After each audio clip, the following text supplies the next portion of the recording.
But we begin Wonderful Sports Wednesday, June 11th, year of our Lord, 2025, with football.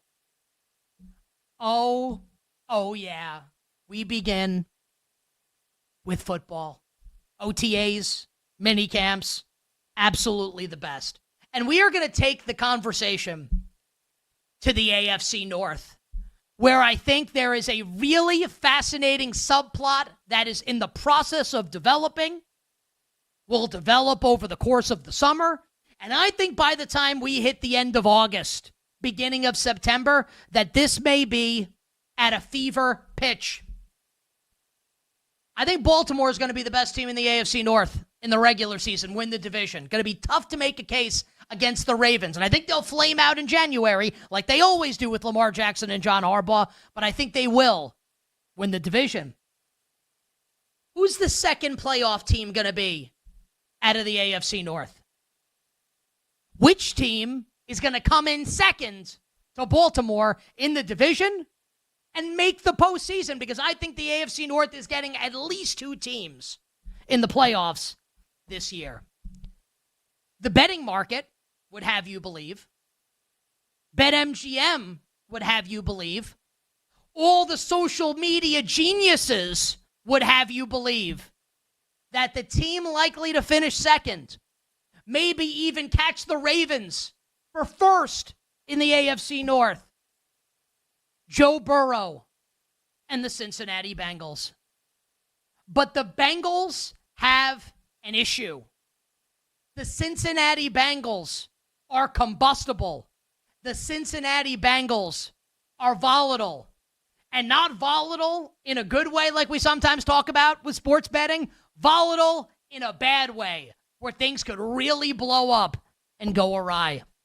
And it's because the Bengals defense, which has been the problem for this team, was obviously the problem last year as Joe Burrow was authoring an MVP campaign if the Bengals had won enough games. And Jamar Chase is winning the Triple Crown. And T. Higgins is awesome. And Chase Brown is awesome. And the Bengals offense absolutely kicks ass and is cooking with gas.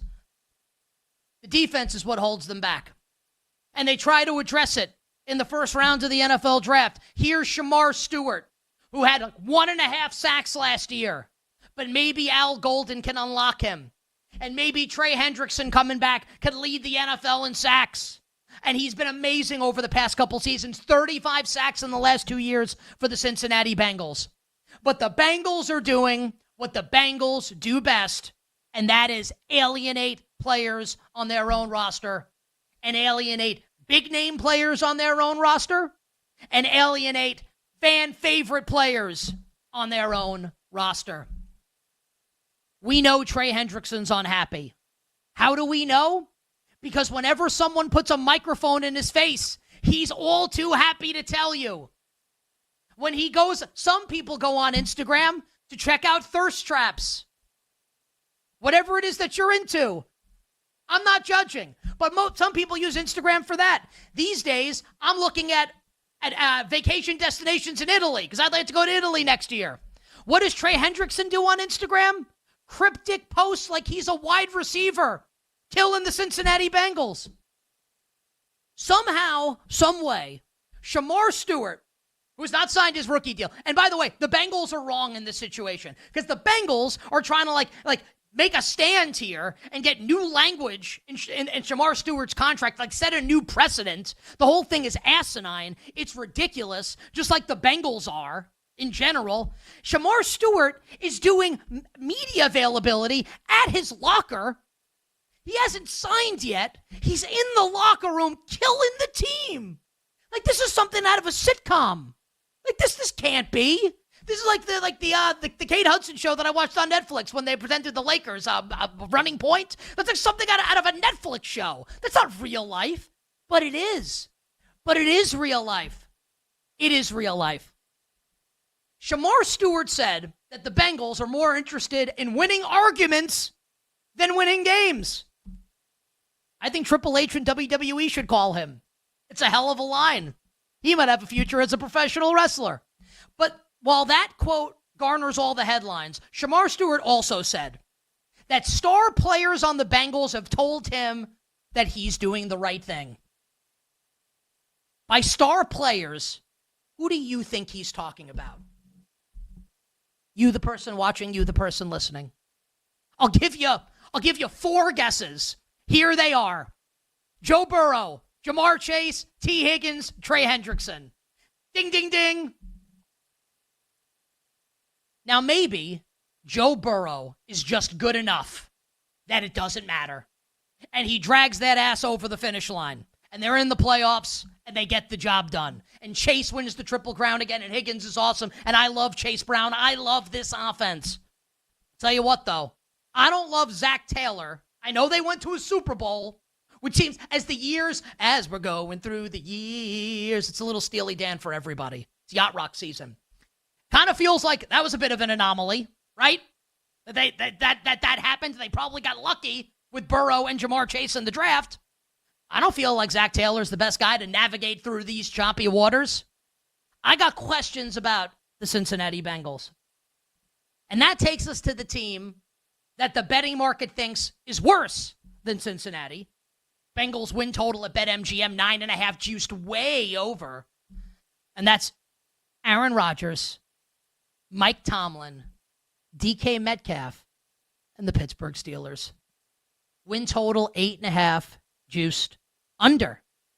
Despite the fact, stop me if you've heard this before. Did you know this? Did you know Mike Tomlin's never had a losing season as an NFL head coach? Is that been reported on? Do people ever mention that when they talk about the Steelers? I saw it today for the first time. I couldn't believe it. He's been there forever, since 2007.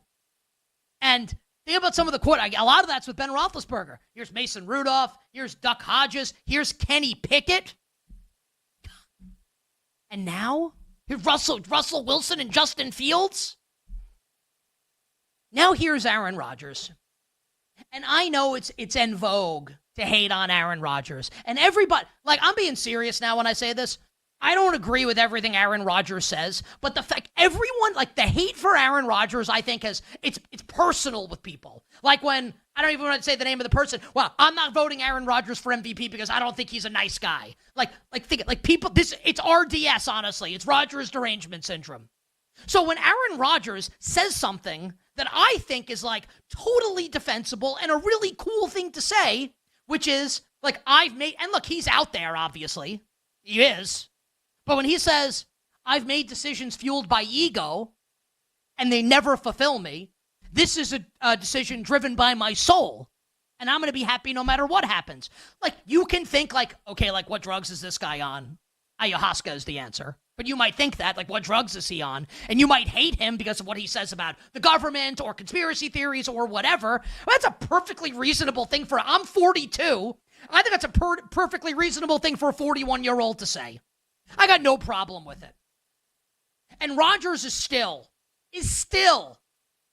at worst, the 16th best quarterback in the league out of 32 starters, at worst.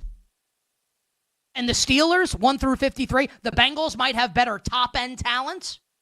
The Steelers have a better roster. And while the T.J. Watt situation, with Watt not at Steelers camp, he wants a new contract, while that threatens to drag into the summer, I'll just say this to people, and I can be wrong. We'll see how it goes. Which organization do you have more faith in to figure it out? The Bengals with Hendrickson and Stewart, or the Steelers with T.J. Watt? Which coach do you have more faith in to navigate the ship through choppy waters? Zach Taylor or Mike Tomlin?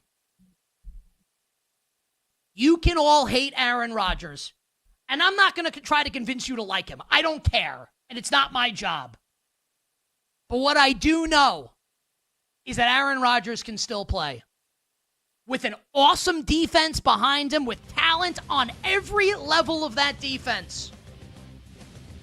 They're going to be able to run the ball, take the pressure off him.